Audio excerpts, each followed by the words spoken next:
கவலையின்றி சுவாசியுங்கள். உலகின் தலை சிறந்த மருத்துவர்கள் உங்களுக்கு சிகிச்சை அளிக்கிறார்கள். தங்கம் மருத்துவமனை, நாமக்கல் மற்றும் கான்பூர். நம்ம பூர்விகால விவோ மொபைல் வாங்கி 10 மடங்கு மகிழ்ச்சி பெறுங்க.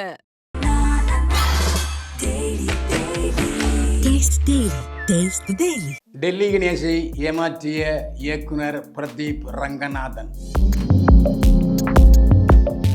20 கோடி கட்டினால்தான் கங்குவா வெளியாகும், உயர்நீதிமன்றம் உத்தரவு.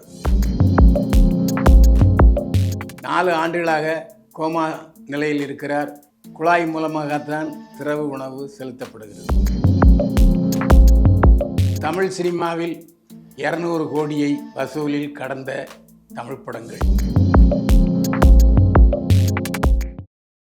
என்னை வாழ வைத்துக் கொண்டிருக்கும் யூடியூப் சேனல் நேயர்களுக்கு நன்றியும் வணக்கம். போற்றுவார் போற்றட்டும், புழுதிவாரி தூற்றுவார் தூற்றட்டும், என் கடன் உண்மை செய்திகளை உறக்கச் சொல்வது. தமிழ் சினிமாவில் 200 கோடியை வசூலில் கடந்த தமிழ் படங்கள் என்ன என்ன என்பதை இப்போது பார்ப்போம். சமீபத்தில் வெளிவந்த படங்களில் தனுஷ் நடித்த ராயன் படம் 150 கோடி ரூபாய் வசூலை தாண்டியது. விஜய் சேதுபதி நடித்த மகாராஜா 100 கோடி வசூலை தாண்டியது. ரஜினிகாந்த் நடித்த எந்திரன், கபாலி, பேட்டை, தர்பார், ஜெயிலர், வேட்டையன் ஆகிய படங்கள் 200 கோடி ரூபாய் வசூலை தாண்டி சாதனை படைத்திருக்கிறது.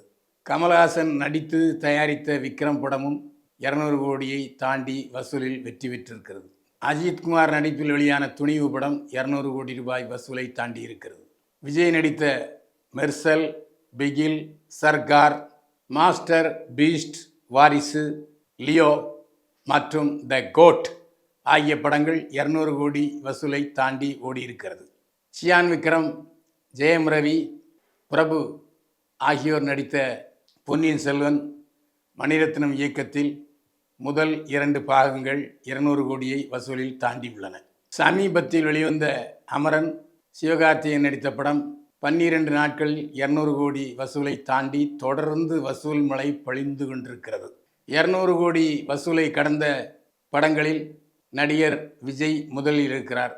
நடிகர் விஜய் நடித்த 8 படங்கள் வசூலில் 200 கோடியை தாண்டி இருக்கிறது. அதன் காரணமாக வசூல் மன்னன் என்ற பெயரை தமிழில் விஜயை தக்க வைத்து கொண்டிருக்கிறார். 2ஆம் இடத்தில் ரஜினி இருக்கிறார். ரஜினிகாந்த் நடித்த 6 படங்கள் வசூலில் 200 கோடியை தாண்டி வெற்றி பெற்றிருக்கிறது. கமல்ஹாசன், அஜித்குமார் மற்றும் சிவகார்த்திகேயன் ஆகியோர் 3வது இடத்தில் இருக்கிறார்கள். டெல்லி கணேஷை ஏமாற்றிய இயக்குனர் பிரதீப் ரங்கநாதன். லவ் டுடே படத்தின் மூலம் நட்சத்திர கதாநாயகனானார் பிரதீப் ரங்கநாதன். ஆரம்ப காலத்திலே பிரதீப் ரங்கநாதன் சில குறும்படங்களை எடுத்தார். லவ் டுடே படத்தில் ஆரம்பத்தில் குறும்படமாகத்தான் எடுத்திருக்கிறார். லவ் டுடே படத்தில் சத்யராஜ் நடித்த வேஷத்தில் குறும்படத்தில் டெல்லி கணேஷ் நடித்திருக்கிறார். டெல்லி கணேஷை சந்தித்த பிரதீப் ரங்கநாதன், ஐயா, நான் குறும்படம் தான் எடுக்கிறேன், அதுவும் 0 பட்ஜெட் படத்தில் எடுக்கிறேன். இந்த படத்தை பார்த்து விட்டுத்தான் எனக்கு சினிமா இயக்கும் வாய்ப்பு கிடைக்கப் போகிறது. இந்த படத்தில் முக்கிய ரோலில் நானும் நீங்களும் டெல்லி கணேஷும் நடிக்கிறோம். என்னால் சாப்பாட்டு செலவு, கன்வென்ஸ் அலவன்ஸ் மட்டும்தான் தர முடியும், சம்பளம் தர முடியாது என்றிருக்கிறார். டெல்லி கணேஷ், உங்களை மாதிரி உள்ள இளைஞர்களுக்கு என்னால் முடிந்த உதவி இப்படி இலவசமாக நடித்து கொடுப்பது தான் என்று சொல்லி பிரதீப் ரங்கநாதன் எழுதி இயக்கிய லவ் டுடே குறும்படத்தில் நடித்திருக்கிறார் டெல்லி கணேஷ். ஆனால் லவ் டுடே படத்தை பெரும்படமாக, சினிமா படமாக தயாரிக்கும் பொழுது வியாபார நிமித்தம் டெல்லி கணேஷுக்கு பதிலாக சத்யராஜை நடிக்க வைத்திருக்கிறார். இந்த விஷயத்தை கூட டெல்லி கணேஷுக்கு சொல்லவில்லை. லவ் டுடே படத்தில் ஒரு சிறிய வேடமாக கொடுத்து அவருக்கு சம்பளம் கொடுத்து கௌரவப்படுத்தியிருக்கலாம். அதையும் செய்யவில்லை. இதனால் இறக்கும் முன்பு, நன்றி கெட்டவன் இயக்குனர் பிரதீப் ரங்கநாதன், என் வாழ்க்கையில் எத்தனையோ பேருக்கு குறும்படம் நடித்து கொடுத்துருக்கிறேன். நான் நடித்து கொடுத்த இயக்குநர்களில் நன்றி கெட்டவன் இந்த பிரதீப் ரங்கநாதன் என்று மன வேதனையுடன் தெரிவித்தார் மறைந்த டெல்லி கணேஷ். 20 கோடி கட்டினால்தான் கங்குவா வெளியாகும், உயர்நீதிமன்றம் உத்தரவு. ஒரு தனியார் நிறுவனத்திடம் 20 கோடி ரூபாய் கங்குவா படத்துக்காக கடன் வாங்கியிருந்தார் அந்த படத்தின் தயாரிப்பாளர் ஞானவேல் ராஜா. அந்த தனியார் நிறுவனம் உயர்நீதிமன்றத்தில் வழக்கு தொடர்ந்தது. எங்கள் கடனை திருப்பி செலுத்திவிட்டு கங்குவா படத்தை ரிலீஸ் செய்ய வேண்டும் ஞானவேல் ராஜா என்று அந்த மனுவில் குறிப்பிடப்படுகிறது. இந்த மனுவை விசாரித்த உயர்நீதிமன்றம் 20 கோடி ரூபாய் கட்டினால்தான் கங்குவா வெளியிட அனுமதிக்க முடியும் என்று உயர்நீதிமன்றம் உத்தரவு போட்டிருக்கிறது.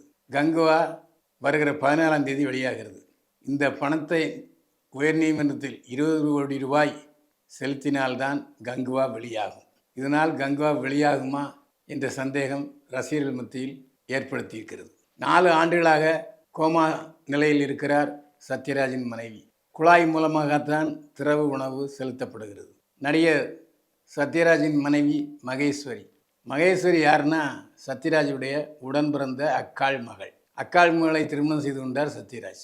இவர்களுக்கு சிபிராஜ் என்ற மகனும் டாக்டர் திவ்யா சத்யராஜ் என்ற மருத்துவர் மகளும் இருக்கிறார்கள். மருத்துவரான திவ்யா சத்யராஜ் தன்னுடைய இன்ஸ்டாகிராம் பக்கத்தில் ஒரு வருத்தமான செய்தியை வெளியிட்டிருக்கிறார். என்னுடைய அம்மா மகேஸ்வரி, அதாவது நடிகர் சத்யராஜின் மனைவி, கடந்த 4 ஆண்டுகளாக கோமா ஸ்டேஜில் இருக்கிறார். படுத்த படுக்கையாக இருக்கும் அவருக்கு நினைவு திரும்பவில்லை. நினைவு இழந்த நிலையில் அவருக்கு திட உணவு எதுவும் தர முடியாது. குழாய் மூலமாக, ஊசி மூலமாக அவருக்கு திட உணவு அல்லாமல் திரவ உணவு மட்டுமே செலுத்தப்படுகிறது.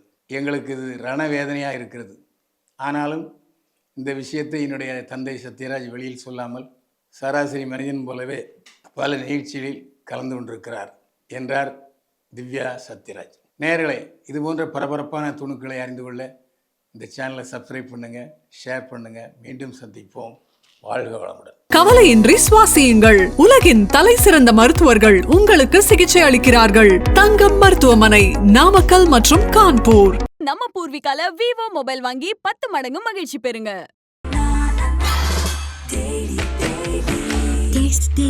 Taste the Daily.